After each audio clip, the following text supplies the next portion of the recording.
Okay, I guess I'll just also record. If it doesn't go live, it doesn't go live.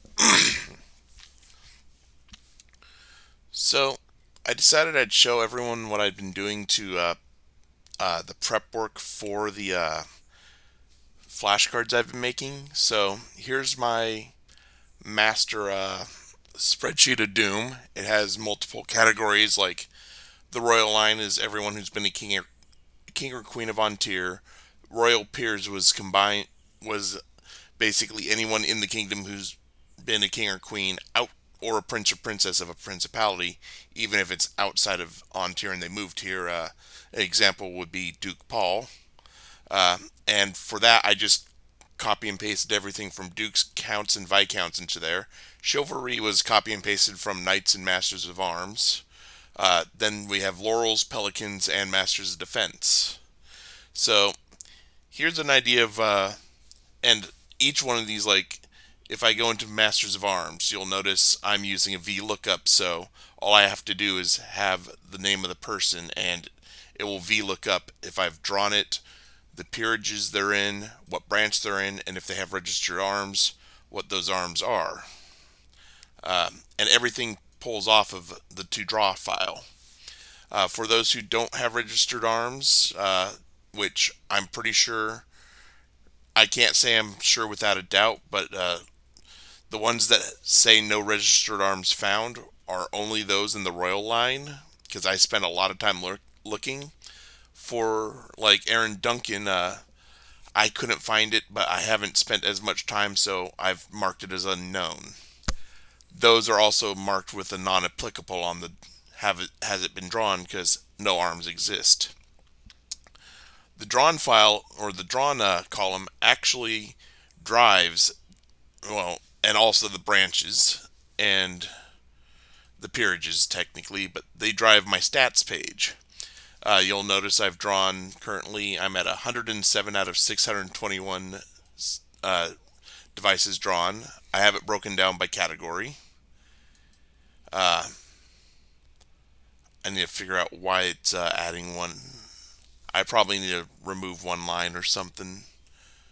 Um, the royal peers, I'm sitting at 105, or about 52%.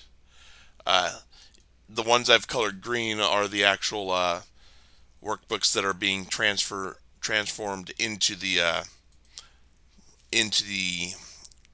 books of flashcards. Then I have some extra stats. I also have a list of unknowns over here that I can work off just to have it separated. It's for simplicity on my side. Uh, so on the stats, I have a list of unique entries. That's everyone in the to draw file. Peers without registered arms, which is everyone in the unknowns file. And peers including crossover. So an example would be Duke Thorn, who is a duke. He's a knight. So he's a royal peer, he's a knight, and he's a pelican. So he counts for 3 in this peers including crossovers. And across all the peerages, there's 1,751 entries.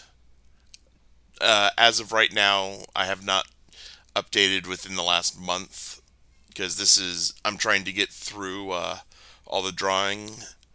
My plan for updates is I'll be updating stuff after July coronation and after 12th night. So every 6 months gets an update, just so I'm not in here daily once everything is at 100%, making additions after every event.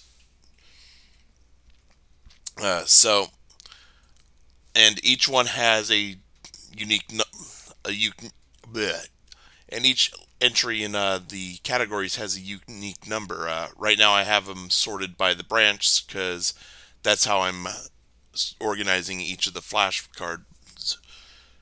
But I can also choose to sort by number.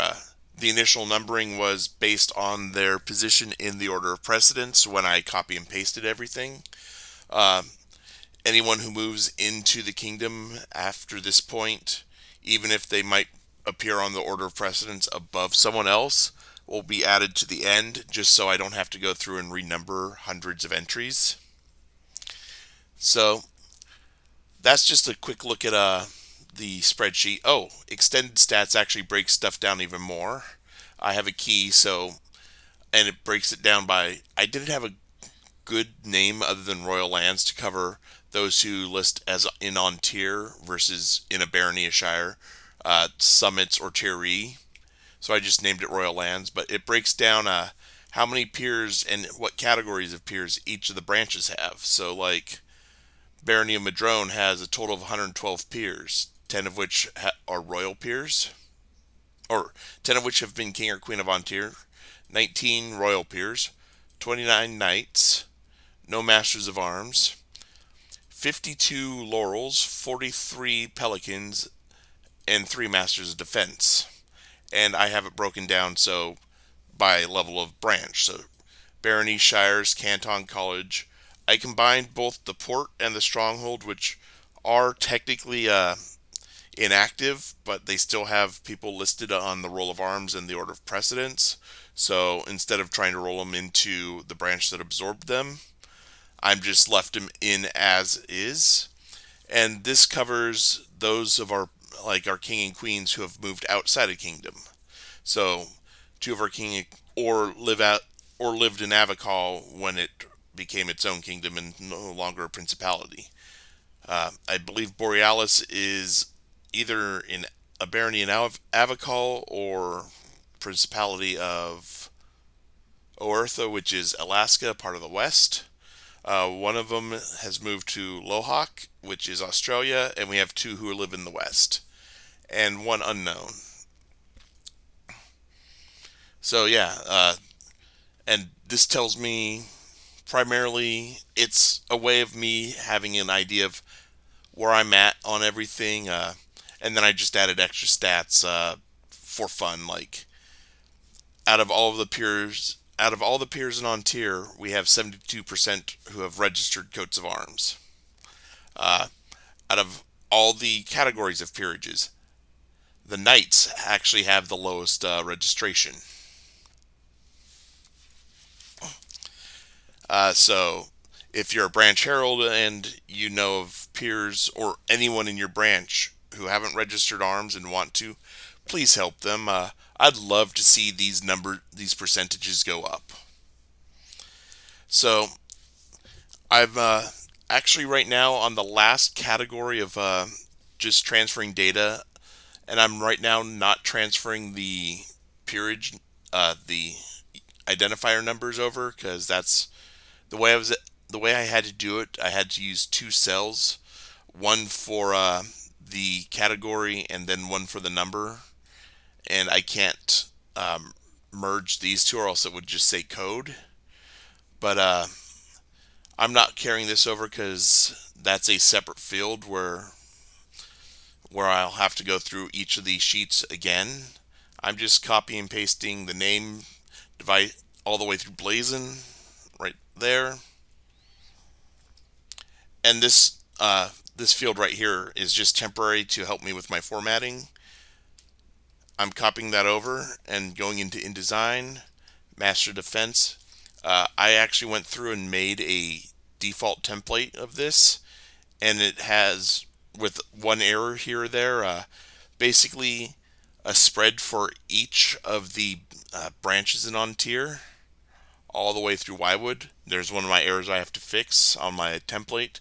The Barony of Wywood should be up here. And so for each start of the spread, I actually have to start here because there's an identifier for where a branch starts. So what I've been doing is there's no one in on tier unknown or other for Master's Defense, so let's double check. First one is Adiantum, so I'll just copy and paste that, or copy that. I don't need this, so I just delete this spread. Bearing of Adiantum, I copy and paste. And a lot of what I've been doing right now is just copy and pasting. I'm not doing any formatting. The formatting would actually look like this. I don't need the has it been drawn. I'm going to put 2 spaces between the peerages he's a member of. 2 spaces there. I do not need the branch. I'm going to leave the blazon, and I'm going to put the blazon down there. Now I'm going to unselect hyphenate. So you see how there's hyphenated letters if they're too long. I don't like the look of that, so I unselect that. I align to center, and then I select just the name. And InDesign, Control B does not bold. You can go up to here and actually select bold, or you can hit Shift Control B and bold it. And that's how I've been formatting all my cards. Uh, the identifier number would actually go in that little box there. And as this is designed to print back two-sided, that cell and that cell line up, middles line up, and these 2 cells line up. So here's the back of the flashcard. This is the front of the flashcard, and on this side I'll actually be dropping his coat of arms. So let me save that, and I'm going to bring up the Royal Pier flashcard page. Actually, I'm going to open up, because that's not fully filled out, I'm going to actually open up the Royal Line flashcards.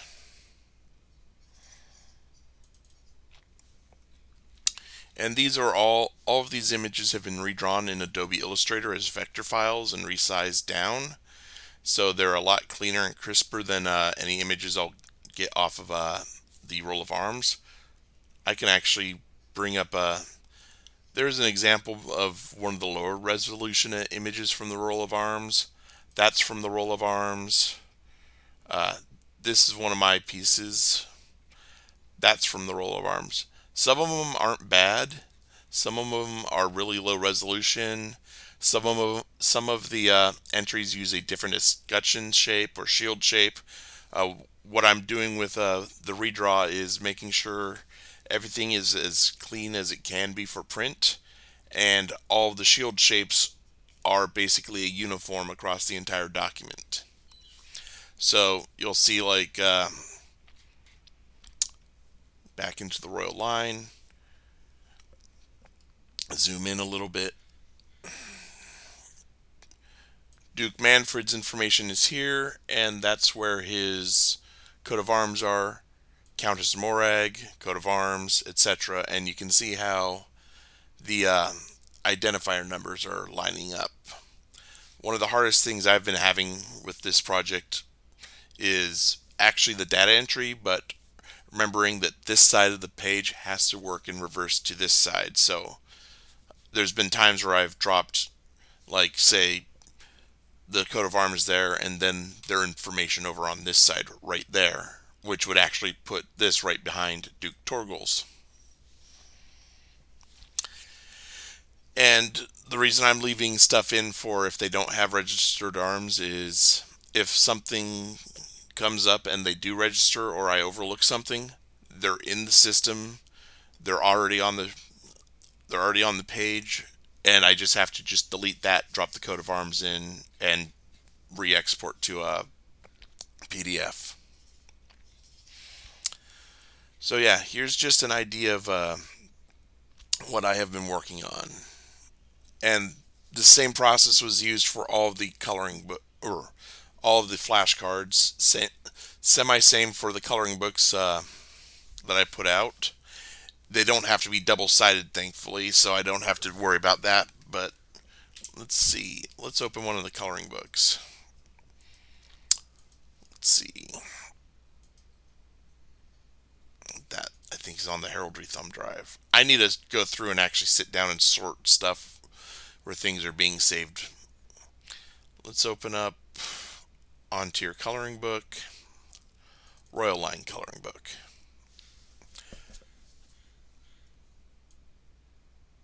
So, and again, I just made a simple grouping. That's one box. That's the coat of arms. That's the second box where the blazon is. And like for this, I made sure to include some information so people coloring can actually learn as well as have some fun, have some way of killing time. Like Duke Manfred was the first king and the fourth king of Antir. Uh, Duchess Anharad, second, fifth, 10th, 14th, 17th, and 48th Queen of Antir. Duke Thorn, yeah, uh, one of our resident super dukes.